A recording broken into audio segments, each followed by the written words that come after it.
Welcome, you're watching Money Time with Money9. This is me, Shrestha Tiwari, and first up is mobile tariffs to shoot through the roof. It has not been even 4 months and telecom companies are again looking to increase tariffs with the onset of the 5G technology.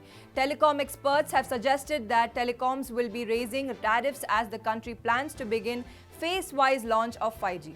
Bharti Airtel has already disclosed its aim to increase its average revenue per user to 200 rupees by the end of 2022. Vodafone Idea too has been vocal in support of taking further hike in tariffs. The last time telcos hiked tariff was in December 2021. Now for some important news for credit card users. RBI has some relief for credit card users in case you want to surrender your credit card and the bank does not close it in 7 days, then the bank will be liable to pay a fine of 500 rupees per day. Obviously, you will have to clear all your dues before you apply for the closure. You can apply for the closure of your credit card account on the link displayed on the bank's website, helpline number, via your registered email or internet banking and mobile app. Remember, no bank can force you to apply for closure of your credit card account through post offices. These rules will come into force from July 1st, 2022. Up next, we have more than 1 lakh bank account holders getting back their stuck money in fiscal year 2022. In fiscal year 2022, more than 1 lakh bank account holders have got back their stuck money under the Deposit Insurance and Credit Guarantee Corporation Act. Their money was stuck with those cooperative banks which had collapsed in the recent past. These included 8 cooperative banks. Moreover, ICICI has said that depositors' money stuck in 2 more cooperative banks will be credited to their alternative bank accounts or Aadhaar-linked bank accounts. The wholly owned subsidiary of RBI will credit the stuck money of depositors of Lucknow-based Indian Mercantile Cooperative Bank on April 27th. While it will credit money of depositors of Beed-based Dwarkadas Mantri Nagari Sahakari Bank on June 6th. Up next for some property news, rent in Connaught Place, Khan Market, Noida Sector 18 up by 3 to 5% quarter on quarter in quarter 1, calendar year 2022. Prices of properties have started to increase rapidly with the revival of the economy. According to a report released by the real estate consultant Cushman and Wakefield, rent of shops in Delhi NCR is also not lagging behind. Rent of shops in high street markets of Connaught Place has increased 5% quarter on quarter in quarter 1 of 2022 to 1050 rupees per square feet.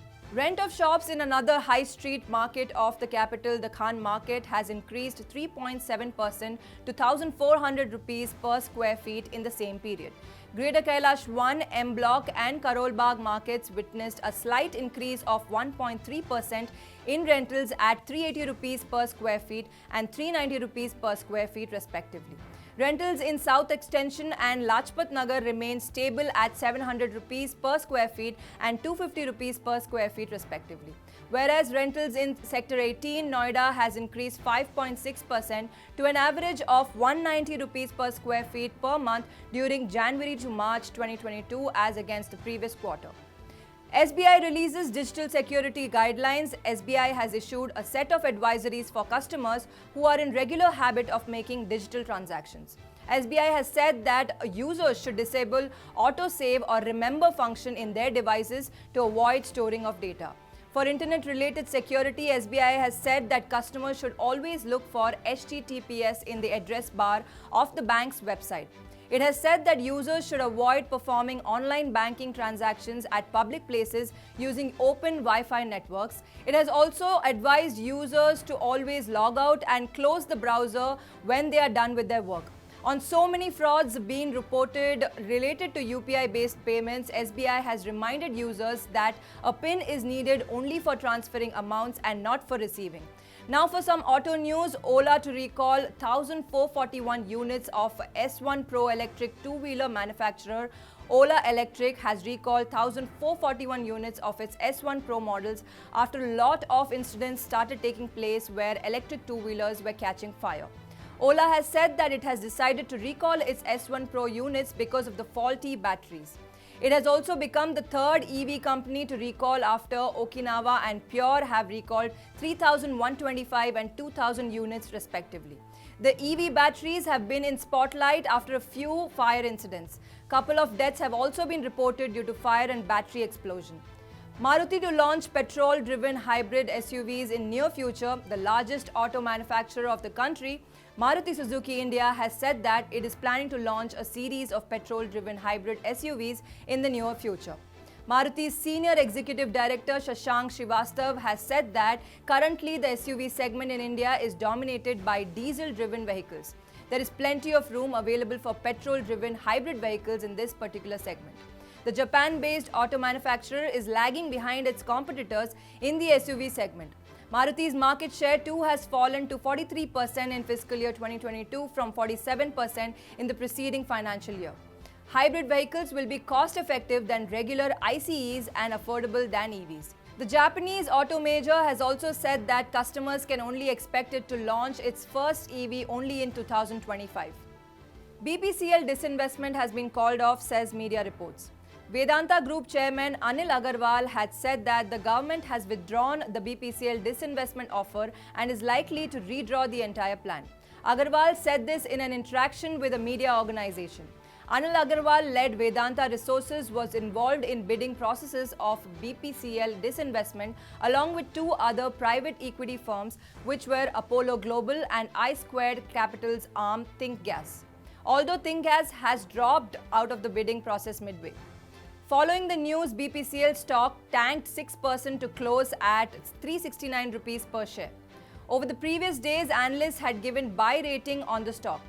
On March 21, 2022, HDFC Securities had given a buy rating on the Bpcl stock with a target price of 420 rupees per share.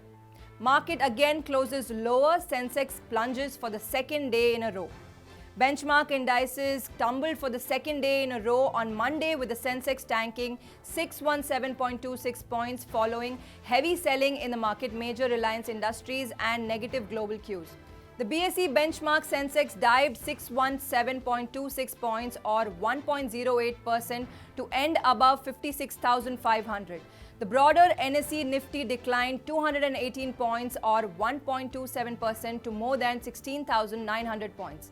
Tata Steel plunged the most by 4.47%. While after impressing the analysts with its four-quarter results, the ICICI Bank jumped by 0.73%. While another banking heavyweight, the HDFC Bank, jumped the most by 0.75%.